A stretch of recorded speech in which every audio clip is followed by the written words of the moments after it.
Welcome to Inside Our World, a place where forgotten mysteries, unexplained events, and impossible true stories are brought back to life. On November 24th, 1971, a quiet man boarded a commercial flight carrying nothing more than a briefcase.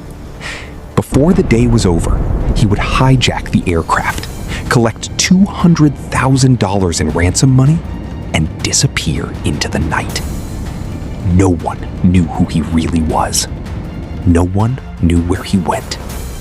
And despite one of the largest investigations in American history, nobody ever found him. More than 50 years later, the mystery remains unsolved. This is the story of D.B. Cooper. This is Inside Our World.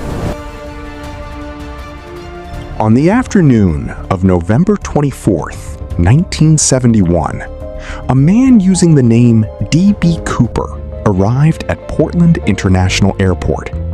Witnesses described him as calm, polite, and neatly dressed in a dark business suit. He purchased a one-way ticket for Northwest Orient Flight 305, a short flight from Portland to Seattle. Nothing about him attracted attention. He carried a briefcase, boarded the aircraft with the other passengers, and took his seat near the rear of the cabin. To everyone around him, he appeared to be an ordinary traveler. No one on board could have imagined that within hours, he would become one of the most mysterious figures in history.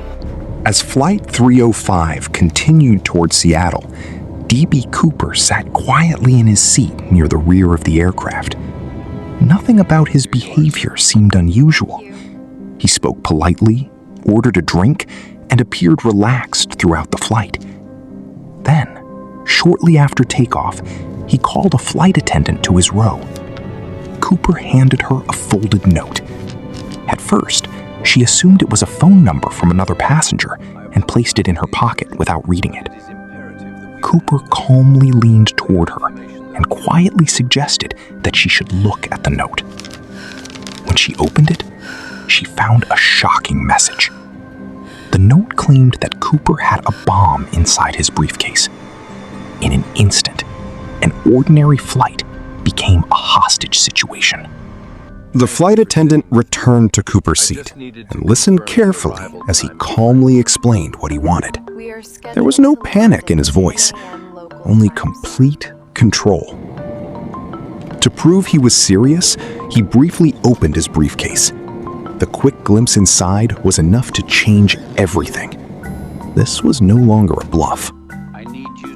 Then Cooper gave his demands: $200,000 in cash, 4 parachutes, and a fuel truck waiting in Seattle. Every detail was precise, as if carefully planned long before the flight. The flight attendant immediately memorized everything and moved quickly toward the front of the aircraft to inform the cockpit crew. Inside the cockpit, the pilots contacted ground control. Messages were exchanged, emergency protocols were activated, and what had begun as a normal flight was now turning into a national crisis. As Flight 305 continued toward Seattle, authorities prepared to comply with the demands. For the first time, it became clear Cooper was in control of the situation. As Flight 305 continued toward Seattle, officials on the ground moved quickly to meet Cooper's demands. Law enforcement officers, airline representatives, and airport personnel worked together to gather $200,000 in cash and the 4 parachutes he had requested. Every minute mattered, and nobody wanted to risk the lives of the passengers on board. To give authorities more time, the aircraft remained in the air and circled the Seattle area. While preparations continued below, Cooper remained calm inside the cabin. He showed no signs of panic and appeared confident that his demands would be met.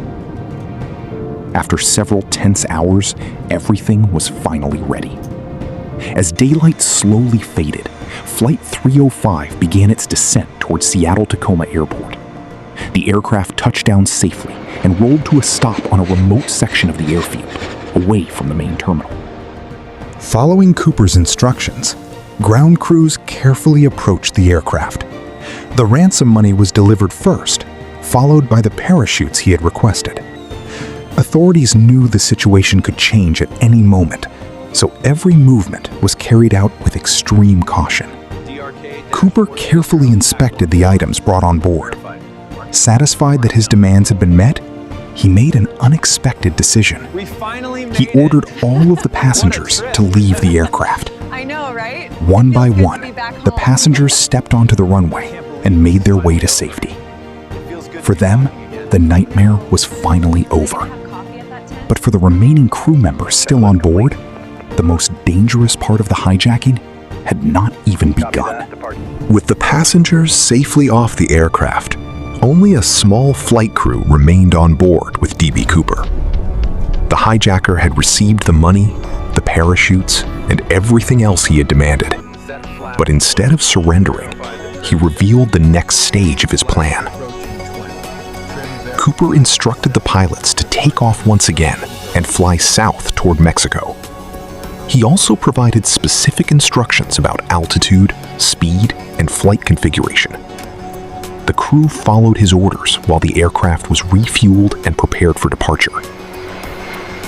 Shortly after nightfall, Flight 305 left Seattle and climbed into the dark sky. As the aircraft continued south, Cooper began preparing the parachutes he had received earlier. The crew could only guess what he intended to do next. Then, in one of the most extraordinary moments in aviation history, Cooper ordered the flight attendants and crew to move into the cockpit and remain there. Alone in the rear section of the aircraft, he prepared for a move that would make him a legend. Sometime later, a warning light indicated that the rear staircase had been lowered. The aircraft suddenly experienced a brief movement, suggesting that something had happened near the back of the plane. Investigators would later believe that this was the moment Cooper made his escape, jumping into the darkness with a parachute and part of the ransom money. When Flight 305 finally landed and investigators entered the cabin, D.B. Cooper had vanished. The disappearance of D.B. Cooper triggered one of the largest manhunts in American history. Within hours, investigators began searching the forests, rivers, and remote wilderness of the Pacific Northwest, believing Cooper had parachuted from the aircraft somewhere along its flight path. Aircraft searched from above, while officers and volunteers searched the ground below. Despite the massive effort, no sign of Cooper could be found. There was no confirmed body, no parachute, and no clear evidence showing whether he had survived the jump. The FBI launched an investigation that would continue for decades. Thousands of suspects were examined, hundreds of leads were followed, and investigators reviewed countless pieces of evidence. Yet none of it was enough to solve the mystery.